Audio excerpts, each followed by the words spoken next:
Hello everyone, next start करते हैं। आज हम बात करेंगे distance between two parallel lines. Exercise 10.3 हमारी चल रही है, ठीक है। इससे लास्ट टॉपिक हमने क्या किया था कि distance of A point from A line, यानी एक पॉइंट से अगर मुझे एक लाइन का डिस्टेंस निकालना हो तो वो क्या होगा, उसकी ज़रूरत हमें यहाँ पे पड़ेगी जब हम distance between two parallel lines निकालेंगे। तो पहले चलो थोड़ा सा रिविजन कर लेते हैं कि मान लो मेरे पास एक पॉइंट है P और इसका मुझे एक लाइन है जिसकी इक्वेशन गिवन है ax plus b y plus c equal to 0। इससे अगर मुझे इसका क्या निकालना हो, डिस्टेंस मतलब परपेंडिकुलर डिस्टेंस निकालना हो, तो इसका फॉर्मूला हमने किया था लास्ट क्लास में, let be this distance is d। तो ये d क्या होता था, इट इज मॉड ऑफ, अब ये पॉइंट P जो है इसको मैं x1, y1 करके कर देता हूँ कि ये मेरा जो पॉइंट है x1, y1 है। तो क्या करते थे हम, इस इक्वेशन को एज इट इज़ लिखते थे, इस इक्वेशन को क्या करते थे, एज इट इज़ लिखते थे और उसका मोड लगा दो। नेक्स्ट स्टेप क्या करते थे, ये जो पॉइंट है x1, y1, तो x की जगह x1 रख दो, y की जगह y1 रख दो, और होल डिवाइड बाय क्या होता था, जो इस इक्वेशन के x और y के कोफिशिएंट है उन दोनों का स्क्वायर कर दो, फिर उसको सम कर दो और उसका रूट कर दो, ठीक है। ये हम करते थे, this is the distance of A point from A line. तो इस कॉन्सेप्ट का हम यूज करने वाले हैं जब हम निकालेंगे distance between two parallel lines. तो अगर मैं सिंपली कोई भी दो लाइन लेता हूँ, let be the first line is this and the second line is this, ये दोनों लाइंस मेरी क्या है, पैरेलल है। Let be this is L1 and L2। ये मुझे गिवन है कि L1 जो है वो पैरेलल है L2 के। अब मुझे क्या करना है, इन दोनों के बीच का डिस्टेंस निकालना है। अब डिस्टेंस फिर से मैंने बोला, जब डिस्टेंस निकालना है मतलब इन दोनों के बीच का मिनिमम डिस्टेंस बोल दो या डिस्टेंस बोल दो या परपेंडिकुलर डिस्टेंस बोल दो, एक ही बात है। यानी इस लाइन पे कोई पॉइंट लूँ और मैं सामने वाली लाइन पे एक परपेंडिकुलर ड्रॉ कर दूँ, तो ये जो डिस्टेंस होगा that is your perpendicular distance, और यही डिस्टेंस होगा मेरा दोनों पैरेलल लाइंस के बीच में। यानी L1 और L2 दोनों पैरेलल लाइंस है, तो कोई भी एक पॉइंट लो, कहीं से भी मेजर कर सकता हूँ मैं, चाहे ये पॉइंट ले लूँ कोई फर्क नहीं पड़ता उस बात से, चाहे यहाँ पॉइंट ले लूँ, कहीं बीच में ले लूँ, कोई फर्क नहीं पड़ता, वो डिस्टेंस आपका क्या रहेगा, हमेशा सेम। यही डेफिनेशन होती है पैरेलल लाइंस की कि उनके बीच का जो डिस्टेंस है वो हमेशा सेम रहेगा। तो ये डिस्टेंस मुझे फाइंड आउट करना है। तो लेट मैं इनकी इक्वेशन बोल देता हूँ कि L1 जो है that is your ax plus b y plus C1 equal to 0। अब मैंने यहाँ ax by प्लस C1 क्यों लिया, उसका रीज़न देता हूँ। पहले मैं दूसरी इक्वेशन लेता हूँ, इसको मैंने मान लिया ax plus b y plus C2 equal to 0। ये मेरी दो इक्वेशन हैं और दोनों क्या हैं, पैरेलल है। अगर ये दोनों लाइंस पैरेलल हैं तो आपने 10th स्टैंडर्ड में पढ़ा होगा कि दो लाइन जब पैरेलल होती है तो क्या होता है, उनके जो कोफिशिएंट्स होते हैं, ठीक है, उनके जो कोफिशिएंट, यानी हम वहाँ पे कैसे लिखते थे कि मान लो मेरे पास है a1x plus b1y plus C1 equal to 0। Second equation मान लो a2x plus b2y plus C2 equal to 0। तो यहाँ पे क्या होता था कि ये जो मेरे x और y के कोफिशिएंट है, यानी a1 divide by a2 is equal to b1 divide by b2 होता था, but it not equal to c1 divide by c2। यानी मेरा a1 a2 और b1 b2 सॉरी x के जो कोफिशिएंट है और y के जो कोफिशिएंट है उनका रेशियो तो सेम होता था, बट जो कांस्टेंट टर्म है उसका रेशियो जो है वो इन दोनों के इक्वल नहीं होता था। तब हम बोलते थे कि लाइंस यानी ग्राफ इसका कैसा बनेगा, दोनों लाइंस का पैरेलल लाइंस बनेगा। और कैसे सॉल्यूशंस होंगे, नो सॉल्यूशन, इनके कोई भी कॉमन सॉल्यूशंस नहीं होंगे। नो सॉल्यूशन वाली कंडीशन यही होती थी हमारी सॉरी। तो उसी कॉन्सेप्ट बेस पे मैंने क्या किया, ये चीज़ चली, ठीक है। कैसे, इनका रेशियो सेम है। और एक क्वेश्चन आपने किया होगा, अगर ध्यान होगा 10th स्टैंडर्ड में, तो हम करते थे कि कोई भी एक इक्वेशन दी थी मुझे और उसके मुझे कोइंसिडेंट लाइन, पैरेलल लाइन और यूनिक सॉल्यूशन वाली लाइन थी, यानी तीनों बतानी थी कि जो लाइन इंटरसेक्ट करे, कोइंसिडेंट यानी एक के ऊपर रहो और पैरेलल लाइन हो, तो उसके दूसरी इक्वेशन बतानी थी जो कि उन कंडीशंस को सेटिस्फाई करे। तो वहाँ पे हम क्या करते थे, वहाँ पे हम पैरेलल लाइंस की कंडीशन में यही करते थे कि देखो इनका रेशियो सेम होना चाहिए। तो अगर मैं यहाँ a है यहाँ भी a रख दूँ तो इनका रेशियो क्या है, दैट इज 1:1। It's okay. यहाँ b रखा, यहाँ भी b रखा, दैट इज 1:1, ठीक है।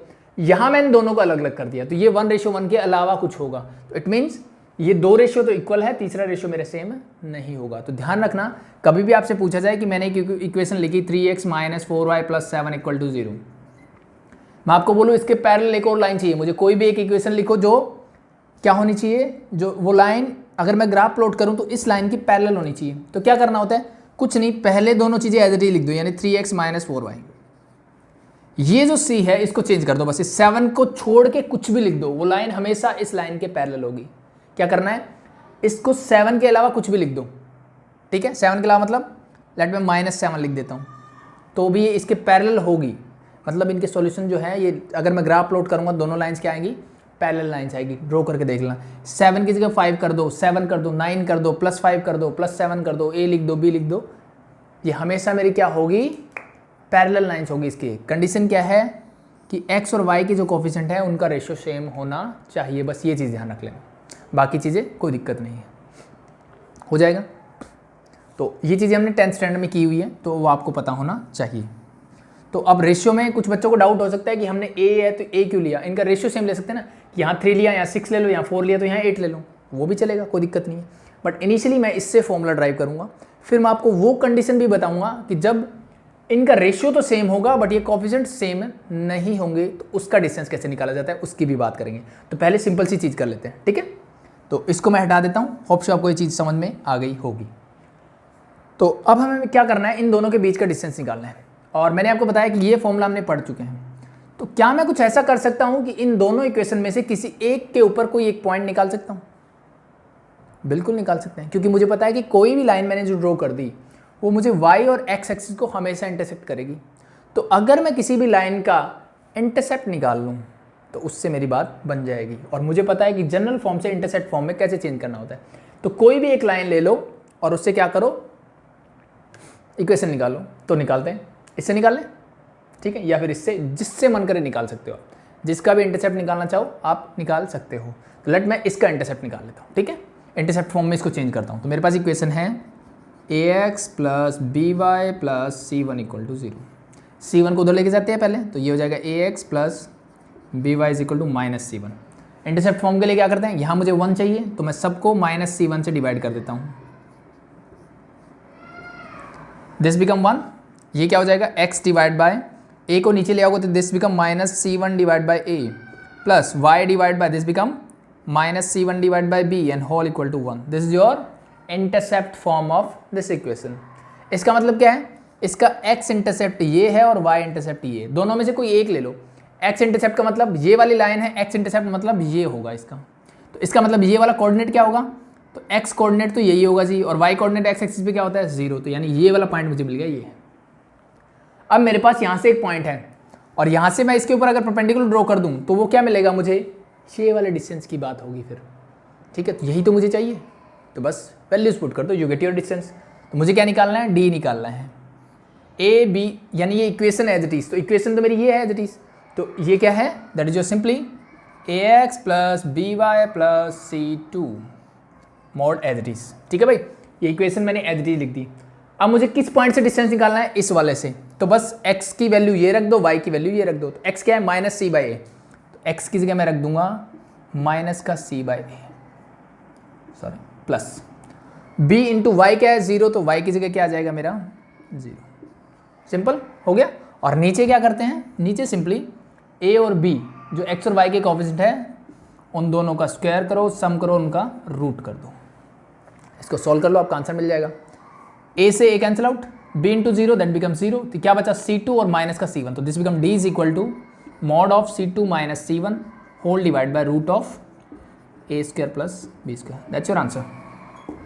इट मीन्स डिस्टेंस, अब दो पैरेलल लाइंस के बीच का डिस्टेंस क्या है, हम ऐसे निकाल सकते हैं। यानी क्या करना है, मुझे कुछ नहीं करना, सिंपल सी चीज समझ में आई मुझे कि दो इक्वेशन मुझे गिवन होगी, c2 - c1 कर दो, जो कांस्टेंट टर्म है उनको ऊपर सब्ट्रैक्ट करके मोड लगा दो, यानी पॉजिटिव चाहिए मुझे। और नीचे क्या करोगे, a और b जो मेरे कोएफिशिएंट है x और y के, दोनों का स्क्वायर करके सम करो और फिर उसका कर दो root, that's your distance between two parallel lines. Simple सा था। तो अगर ये चीज़ आपको पहले से आती है तो आई थिंक इसमें कोई प्रॉब्लम नहीं है, हो जाएगा सेम एज इट इज। आप y इंटरसेप्ट निकाल के यानी ये वाला पॉइंट लेके भी ये कर सकते हो, कोई फर्क नहीं पड़ेगा। अब मे भी आपकी बुक में हो सकता है ये दिया हो c1 - c2, तो इस बात से कोई फर्क नहीं पड़ता है, क्योंकि जब मैंने मोड लगा दिया, ठीक है, तो मोड में आप c2 - c1 लिखो या c1 - c2 लिखो, इस बात से कोई फर्क नहीं पड़ता है, ठीक है, क्योंकि अल्टीमेटली जो भी रिजल्ट आएगा इनका उसको मुझे पॉजिटिव करके लिखना है। तो मैंने 5 - 7 किया तो -2 आया, बट मोड लगाए तो 2 आ जाएगा। 7 - 5 करोगे तो भी 2 ही आएगा, तो अल्टीमेटली मोड ऑफ 2 इज 2, तो अल्टीमेटली आपका आंसर वही आएगा, कोई फर्क नहीं पड़ता। तो इसको आप c2 - c1 लिखो या c1 - c2 लिखो, उससे कोई फर्क नहीं पड़ेगा आपका। तो फॉर्मूला रेडी है, क्वेश्चंस करें। तो सबसे पहले देखते हैं इसके एग्जाम्पल नंबर 19, हटा दो इसको।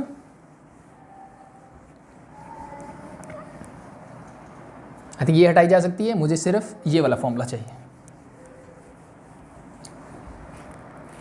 एग्जाम्पल नंबर 19 में क्या बोला, find the distance between the parallel lines 3x minus 4y plus 7 equal to 0। पहली इक्वेशन ये है।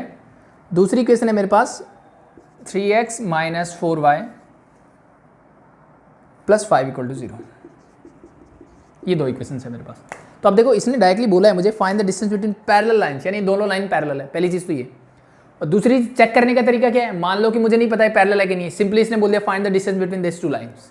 तो मैं क्या चेक करूंगा, a1/a2 3/3 1 है, -4/-4 1 है जी, साइन को साथ में लेना है। 7/5 ये इक्वल नहीं है, यानी यहाँ पे क्या हो रहा है मेरा a1/a2 is equal to b1/b2 तो है but is not equal to 7/5।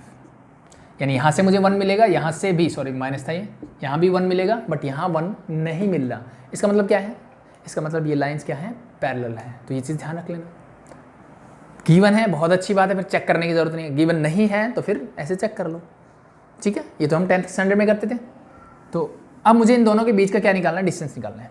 तो सबसे पहली चीज़ आपको यही देखनी है, जैसे मैंने दो इक्वेशन जो आपको मैंने फॉर्मूला ड्राइव करवाया वो मैंने लिखवाया था कि मेरा ax plus by plus c1 था, और दूसरे में मैंने लिखा था ax plus by plus c2 equal to 0। यानी x और y के कोएफिशिएंट सेम होने चाहिए, तब c1 and c2 direct formula लगा सकते हो आप, ठीक है। अलग होंगे तो कैसे करते हैं इसी क्वेश्चन को करके दिखाऊंगा। फॉर्मूला लगा दें। तो distance between two parallel lines is simply formula is your c2 minus c1 और c1 माइनस c2, कैसे भी कर सकते हो, कोई फर्क नहीं पड़ेगा। Divide by root of a square plus b square, just put the values. c2 क्या है, दैट इज योर 5, c1 क्या है जी, वो है जी 7, तो माइनस हो जाएगा 7, mod as it is divided by a square, a क्या है 3, तो 3 स्क्वायर प्लस b क्या है जी 4, माइनस का 4 square sorry, and whole root. Solve it. 5 minus 7 that is your mod of -2, 3 square is 9, 4 square is 16, so this is 9 plus 16, that is root of 25. solve it. mod of -2 is 2, 25 का root होता है 5, तो 2/5 is your answer for this. I think बहुत simple है, easy है, हो जाएगा। अब मैं जो बताना चाह रहा था आपको कि मान लो कुछ ऐसा होता कि यहाँ पे चेंजेस होता कुछ, मान लो यहाँ पे 6 है, यहाँ पे 8 है, क्या अब भी ये लाइन्स पैरेलल है? बिल्कुल है। 3 2 जा 6, 4 2 जा 8, यहाँ 7 2 जा 14 नहीं है, ठीक है। इसका मतलब लाइन पैरेलल तो है, जो कंडीशन पैरेलल की तो सेटिस्फाई कर रही है, और मोस्ट प्रॉब्ली आपको गिवन होगा दिस लाइन्स आर पैरेलल। अब प्रॉब्लम ये आती है, इसको हटा दूँ। अब प्रॉब्लम ये आती है कि अब ये जो a और b है ये क्या लूँ मैं? मैंने तो इक्वेशन ऐसे बोली थी कि x और y के कोएफिशिएंट क्या होने चाहिए, सेम होने चाहिए, तब मैं ये फॉर्मूला यूज कर सकता हूँ। तो इसके लिए यहाँ पे क्या कर सकता हूँ मैं? तो मैं अगर ये लाइन्स पैरेलल है तो मैं इसके कोएफिशिएंट क्या सेम कर सकता हूँ? बिल्कुल कर सकते हैं। अगर मैं इस लाइन को 2 से मल्टीप्लाई कर दूँ, 3 से कर दूँ, 4 से कर दूँ, कोई भी रियल नंबर से मल्टीप्लाई कर दूँ, क्या इक्वेशन चेंज हो जाएगी? बिल्कुल नहीं। इसका जो ग्राफ होगा वो सेम लाइन ही रहेगा। कोइंसिडेंट लाइन में यही तो होता है। कोइंसिडेंट लाइन में क्या होता है कि कोई भी एक इक्वेशन आपको गिवन होगी, मान लो ये कुछ भी है, इसको मैं किसी भी नंबर से अगर मैं मल्टीप्लाई करता हूँ, कोई भी ले लिया 1 2 3 4 5, हमेशा लाइन का ग्राफ जो है वो सेम, यानी कोइंसिडेंट लाइन उसी के कोइंसिडेंट लाइन बनेगी मेरी, सिर्फ कोएफिशिएंट चेंज होंगे मेरे। तो सेम प्रोसीजर मुझे यहाँ करना है। तो मुझे क्या करना है, हमेशा ध्यान रखना है कि या तो 6 और 8 है ना, इसको 3 और 4 बना लो, या फिर इसको ऐसे बना लो। क्योंकि इनका रेशियो सेम है, ये लाइन पैरेलल है, तो इसलिए ये 100% होगा। अगर नहीं हो रहा तो इसका मतलब ये लाइन पैरेलल ही नहीं है, तो फिर इस फॉर्मूले का भी सवाल नहीं उठता कि मैं इसको यूज कर सकूँ। ये किसके लिए? जब 2 पैरेलल लाइन्स होगी तब यूज कर रहा हूँ मैं इस फॉर्मूले को, ठीक है। तो अगर ये दोनों लाइन्स पैरेलल हैं तो इसका मतलब इन पहली 2 टर्म का जो रेशियो होगा ना, उसी से मल्टीप्लाई या डिवाइड करना है। तो मैंने देखा 3 2 जा 6, इन दोनों का रेशियो क्या है 3/6 and -4/8 -8 sorry, all are 1/2। Ratio दोनों का क्या है 1/2 मिल रहा है। तो अब इसको 6 बनाने के लिए या तो इसको 2 से मल्टीप्लाई कर दो, या फिर इसको इस इक्वेशन को 2 से डिवाइड कर दो। तो बेटर मेरे लिए रहता है कि मान लो ये इवन नंबर होता तो 2 से डिवाइड कर देते, नंबर छोटे हो जाते हैं, बट इस इक्वेशन को मैं 2 से मल्टीप्लाई कर सकता हूँ ताकि मेरी चीज़ें फ्रैक्शन में ना आए। तो वो आपकी चॉइस है, जैसे करना चाहो, जैसे आसान लगे आप कर सकते हो। तो बस सिंपली क्या करना है, किसी भी एक इक्वेशन को 2 से मल्टीप्लाई या डिवाइड कर दो। तो मैं इसको 2 से मल्टीप्लाई कर देता हूँ, तो implies that this become your 6x minus 8y plus 14 equal to 0। मैंने थ्रू आउट क्या कर दिया, 2 से मल्टीप्लाई कर दिया, 2 3 जा 6, 2 4 जा 8, 2 7 जा 14। अब ये दोनों इक्वेशन ऐसी हैं जिनके x और y के कोएफिशिएंट्स क्या है, सेम है बट c अलग है। It means there are parallel lines. अब इनके बीच का डिस्टेंस जो होगा वही इन दोनों के बीच का डिस्टेंस होगा, कोई फर्क नहीं पड़ता, क्योंकि ये इसके कॉन्जेनेट लाइन है, यानी इसका ग्राफ ऐसे जा रहा है तो इसका ग्राफ इसके ऊपर से ऐसे ही जाएगा, सेम लाइन है मतलब, ठीक है, मैंने कुछ चेंज नहीं किया। Now put your values. ध्यान रखने वाली क्या बात है, ए और बी सेम हो जाना चाहिए, दैट्स इट, बस ये ध्यान रख लेना किसी भी क्वेश्चन में, बाकी कुछ करने की जरूरत नहीं है, सेम फॉर्मूला है। Put the values, what is your C2, that is 5, C1 is 14, divide by a square plus b square, again this is same, now 6 square plus 8 square, mod as it is, this become your minus का 9 का mode, 6 square 36, 8 square 64, add करोगे 100, root of 100, solve it, you get 9/10, that's your answer. समझ में आ गया? तो it means ये जब भी फॉर्मूला आपको लगाना है तो मेरी इक्वेशन जो है ऐसी फॉर्म में होनी चाहिए, यानी x और y के कोफिशिएंट सेम होने चाहिए, ये चीज़ ध्यान रखनी है। नहीं है तो करो, और करने का क्या है, सिंगल नंबर से मल्टीप्लाई या डिवाइड कर सकते हो आप पूरी इक्वेशन को, उससे हो जाएगा। अगर उससे नहीं हो रहा तो या तो आप गलत कर रहे हो या फिर वो इक्वेशन पैरेलल है ही नहीं, दो ही ऑप्शन है, तीसरा कोई ऑप्शन नहीं है। ठीक है, नेक्स्ट देखिए, ये था एग्जाम्पल नंबर 90, आसान है आई थिंक। बात कर लेते हैं एक्सरसाइज 10.3, क्वेश्चन नंबर 6 जो है वो इसी पे बेस्ड है, दो क्वेश्चन है इसके। तो the first equation is your 15x plus 8y minus 34 whole equal to 0, and the next one is 15x plus 8y plus 31 equal to 0। देखो फिर से सेम है, x और y के कोफिशिएंट सेम है तो मुझे कुछ करने की ज़रूरत नहीं है, C1 C2 अलग है, तो just distance between this two parallel lines is d equal to C1 minus C2, इसमें सब्ट्रैक्ट करेंगे, ठीक है, C2 माइनस C1 कर दो, कोई फर्क नहीं पड़ता, तो दैट इज 31 माइनस, अब साइन साथ में लेना है माइनस 34, और साथ में क्या होगा mod, divide by root of क्या होगा 15 square plus 8 square, solve it, 31 minus minus ये हो जाएगा जी प्लस, अब दोनों का ऐड कर 30 30 60 दे हो जाएगा 65, मोड ऑफ 65 सॉरी, 15 का स्क्वायर होता है 225 प्लस 8 का स्क्वायर होता है 64, रूट में as it is, mod of 65 divided by, add करते हैं, दिस बिकम 9 8 2 289, किसका स्क्वायर रूट होता है 65, तो एज इट इज हो जाएगा, ये होता है जी 17 का स्क्वायर होता है।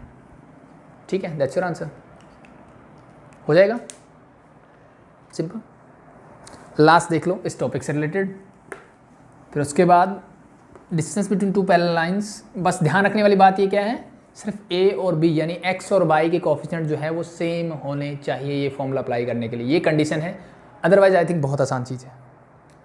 नेक्स्ट मुझे गिवन है L into x plus y plus p equal to 0, और हमेशा ट्राई करो कि चीज़ें मेरी जनरल फॉर्म में ही होनी चाहिए। The second equation is L into x plus y minus r equal to 0, C1 C2 ये है। अब x और y के कोफिशिएंट क्या है, ये L ही है, तो यानी L अंदर लेके जाओ तो ये इक्वेशन कैसी बन जाएगी, Lx plus Ly plus p equal to 0। अब ये L इन दोनों के साथ मल्टीप्लाई है, मैंने कर दिया सेम एज इट इज यहाँ पे, तो this Lx plus Ly minus r equal to 0। Now use the formula, तो d is C2 minus C1, तो माइनस r माइनस p यही होगा, mod as it is sorry, divide by root of L है तो L square plus L square, solve it, तो ये रहेगा mod of minus r minus p divided by this become L square plus L square, क्या हो जाएगा 2L square का root as it is. अब ये देखो यहाँ पे दोनों माइनस की टर्म्स है, अब मुझे पता नहीं है L और R के बारे में क्या है, तो आप चाहो तो इसको ऐसे लिख दो या फिर इसको ऐसे माइनस R प्लस पी और मोड एज इट इज, मैं इसको ऐसे लिख सकता हूँ, ये सुनो बिल्कुल लिख सकते हैं, माइनस कॉमन ले लिया, नीचे क्या होगा L स्क्वायर का रूट निकल जाएगा तो बचेगा रूट 2L, और इस माइनस को मोड से बाहर निकालो, this become R plus p divide by root 2L, that's your answer. But this should be in L और R क्या होना चाहिए, मेरा पॉजिटिव ही होना चाहिए, तभी ये आंसर होगा। ठीक है, याद रहेगा, या फिर इसको तो मोड एज इट इज ही रखो आप, इस माइनस को आप हटा सकते हो नो प्रॉब्लम, बट इसको एज इट इज रखो, क्योंकि मुझे नहीं पता R क्या है और P क्या है, मे भी हो सकता है ना P माइनस 5 हो और R जो है 3 हो, तो आंसर आपका -2 आएगा, लेकिन मेरा डिस्टेंस कभी नेगेटिव नहीं आना चाहिए, तो मोड मेरे को एज इट इज रखना है, तो इसको चाहे यहाँ छोड़ दो नो प्रॉब्लम, माइनस कॉमन निकाल के यहाँ छोड़ दो, बट मोड फाइनली लगा के रखना, इस चीज़ का ध्यान रखना। तो ये था मेरा distance between two parallel line से रिलेटेड। ठीक है, अब इसके क्वेश्चन नंबर 6 तक हो चुके हैं, आगे मेरे 7 to 18 जो है वो मिक्स्ड है, जितनी चीज़ें हमने पढ़ी है लास्ट में वो सारी चीज़ें मिक्सअप करके क्वेश्चंस होंगे मेरे। तो नेक्स्ट क्लास में हम वही चीज़ें स्टार्ट करेंगे कि जितना एक तरह से पूरा रिवीजन होगा, हमने जितनी पीछे की चीज़ें की है वो मिक्सअप होगा। अब अभी तक हम क्या करते, एक क्वेश्चन में एक ही टॉपिक आ रहा था कि distance between parallel lines, 2 parallel line दे दी, उनका डिस्टेंस निकाल दो। अब वहाँ पे मिक्सअप होगा मेरी चीज़ों का, ठीक है। एक से ज़्यादा टॉपिक्स होंगे जो हमने पढ़े हैं और उनको मिक्स करके मुझे क्वेश्चंस करने हैं। तो आपको आई थिंक चीज़ें समझ में आ रही होगी। तो कोई भी डाउट्स वगैरह हो तो कमेंट करके बताओ, ठीक है। अगर आपको चीज़ें पसंद आ रही हैं तो कमेंट कर सकते हैं, लाइक कर सकते हैं, शेयर कर सकते हैं, अपने दोस्तों को बता सकते हैं। और कोई भी डाउट हो, कोई एक्स्ट्रा टॉपिक हो जो आपको चाहिए कि हाँ हमें ये करना है, तो उसके लिए आप कमेंट कर सकते हो। अभी के लिए थैंक यू।